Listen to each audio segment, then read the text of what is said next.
Mesut Bey ile Esma Hanım bize geldiklerinde dişlerinde ciddi problemler vardı. Bu işlere de zirkon uyguladık çünkü çok fazla çapraşıklık vardı, diş harabiyetleri vardı. Kendilerine ben teşekkür ediyorum. Çok uyumlu hastalar. Sonuçta gayet yüz güldürücü oldu.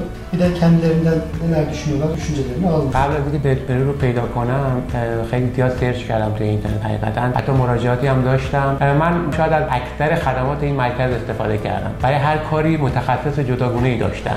اینجا من مثلا خودم 4 تا ایمپلنت داشتم در عرض 1 ساعت انجام شد بدون اینکه اصلا ناراحتی داشته باشم. خب اینا برای من نکات خیلی مثبت و قابل توجهی بود. طراحی لبخند برام خیلی مهم بود. اینجا دکتر مهمت کاری که برای من انجام داد واقعا چیزی بود که تو ذهنم بود، همیشه رویام بود. دوست داشتم این چنین چیزی رو و اینجا بهش رسیدم و خب راضی هستم. به تمام دوستانم پیشنهاد میکنم اگر کسی واقعا بخواد یک جایی مراجعه کنه که مورد اطمینانش باشه، یک کار خیلی عالی و پرفکت رو براش انجام بدن، قطعا من معرفی اول و گزینه اولم دنتبلو خواهد بود. میتونید بیاد مراجعه کنید با خیال راحت و مطمئن باشید از نتیجه کار راضی خواهید. من وقتی که اومدم استانبول دنبال یک کلینیک خیلی خوب بودیم برای اینکه دندونامو درست کنم.